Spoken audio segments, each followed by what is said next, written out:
Hey everybody, it's Jason Blaha here, and you guys know what time it is. Time for another Q&A. All right, first question. Are you looking to compete in powerlifting again in the future? Guys, obviously I'm going to compete in strength sports in the future. What people need to understand, it seems like, Connor, you're a regular follower for years. You know this stuff already. Okay. I don't like my whereabouts to be known. I keep my entire non workout life completely off the internet. Completely off the internet. To the point to where there's minimal evidence that I go anywhere. There's evidence, it's just minimal. And that's by design. When I meet someone somewhere, I actually stop and ask them, hey, if you're a fan, will I'm going to shake your hand and chat with you, but please don't tell anybody where you saw me. Because I keep it private. Who I hang out with is kept private, completely private.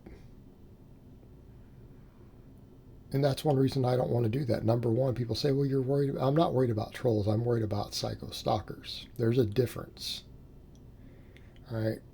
I have been swatted before because people knew where I was going to be. I'm talking the police rolling in ready to take down an active shooter who looked like me.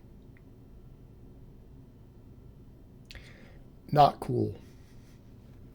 I also don't want venues to be harassed. Okay?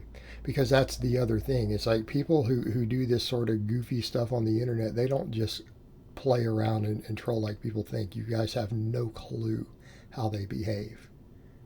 The level of psychopathology involved with people who do this stuff today. It's why they're trying to change laws.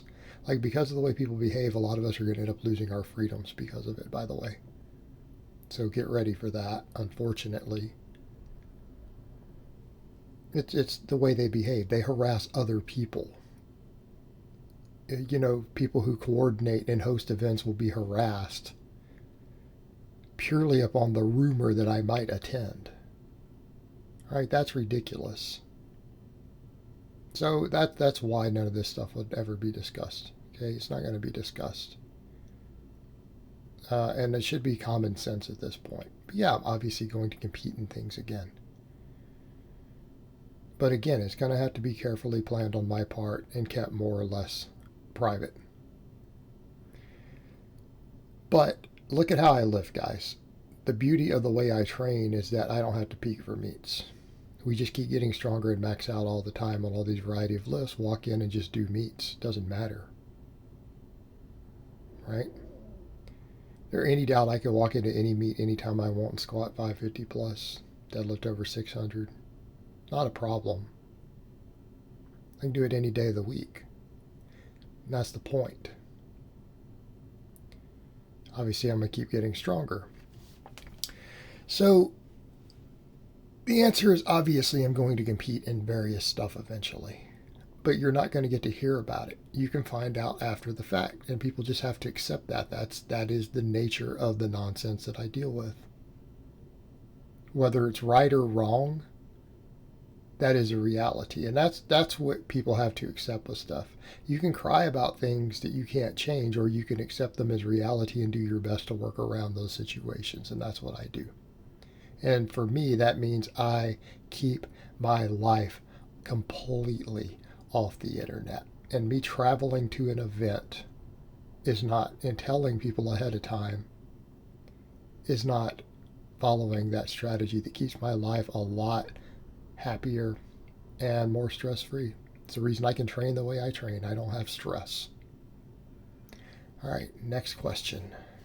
Hi, Jason. For a natural intermediate lifter, can Smolov Jr. for bench press be effective for increasing strength and muscle mass? Can it be effectively run to minimize chances of injuries? How would you alter nutrition or recovery when running such an intense program? Well, the issue is that Smolov Jr. is a very, very, very high specificity program where you're benching, I believe it's 4 days a week. Almost running like a little linear program every week with 4 different workouts, if I recall correctly. So, minimizing chances of injury, don't do a high specificity program. Okay, look, don't do ultra high specificity programs if your goal is to minimize injury. That's pretty simple, isn't it? You can do hypertrophy work and max out and get a big any lift.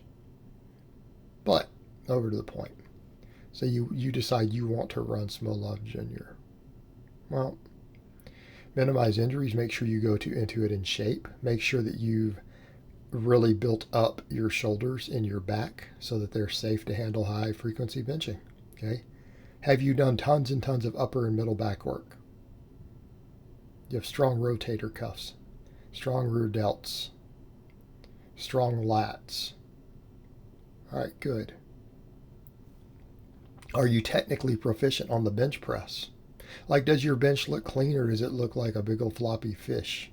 Like, when you watch yourself bench press, does it look like an actual serious power lifter in competition what their bench looks like? Or do you have problems? If you got major problems in your bench, then no, you're not going to want to run a program like this. Make sure you're very technically proficient. Nutrition and recovery. You're going to run a program like this, you better be in a surplus and you better be eating sufficient fat. Low dietary fat, by the way, is linked to higher injury rates. That's the downside to it. You could argue about body composition and ultra low fat all we want. You want injury prevention, that's an issue. Recovery, well, make sure you're sleeping a ton. At least a small calorie surplus, because again, gaining weight makes your bench go up by default, by the way. Alter nutrition, eat good nutrition. That's kind of the other thing. Guys say, well, how should I alter my nutrition to reduce? Like, you need to be eating good all the time. Why should you need to alter? The only thing you should ever alter is calories. You should all be eating a balanced, high protein, whole food based diet that has micronutrient sufficiency. I don't care what you're doing in your training right now. Like, if you care about your health at all, that's how you're going to eat. Recovery, make sure you're sleeping a lot. You need to sleep more, add more sleep. Right? That's how you deal with a program like that. Run down all those things. It's certainly an effective program. Plenty of people have got really good results off that program. It does work. Just keep in mind those factors. All right, next question. You've stated that minimalism training isn't ideal for advanced lifters. You trained minimalists not too long ago. Not too long ago is a very relative term, my friend. If you mean within the last year, no. And my question to you is, looking back now, what do you think were the positives of training this way despite it not being ideal for your level of lifting? What are the positives? You can do it when you're living an extremely stressful lifestyle. Right? Training minimalism is useful when you have an extremely stressful lifestyle and are dealing with a lot of stress that wouldn't let you run good programming and recover from it. That's it. As far as anything else goes, minimalist training, higher risks of injury, less muscle growth. And that's why it's not good for advanced lifters. Minimalist training is ideal for novice lifters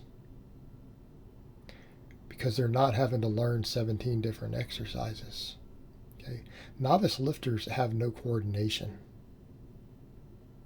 Like, you think I'm kidding. Novice lifters, watch them try to bench press. Someone who's only been lifting for 6 months who's never been coached, watch them bench press and tell me that novice lifters know how to do even the most basic of movements. They have no coordination under a barbell. Like, it's bad. It's horrifically bad. Okay, minimalist training lets them practice and learn several basic movements and get proficient at them. And if you can get proficient at one press, you can get proficient at another press very quickly. If you spent an entire year learning how to do something correctly, the first one. Or you spend a year learning how to bench press, you'll be able to do other presses fairly easily once you develop technical proficiency because you learn how to get proficient quick. So that's the advantages: proficiency, ability to gauge progress over load. Right, it's phenomenal for novice lifters. But training minimalism doesn't have real advantages for advanced lifters. It's what I had to do, and a lot of you out there might have extremely stressful lifestyles. In fact, a ton of people do who try to train. Well, that still might be good for you. Just be aware, though, that again, training minimalism, higher chance of overuse because you're doing the same movements all the time. That doesn't matter for the novice. Advanced lifter, that matters. Or if you mean minimalist in volume, well, you're just not going to grow as fast. All right, is what it is. We should all still be doing the basics.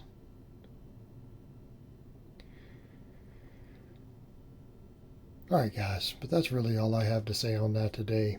I hope it's been informative, and I will talk to you guys next time.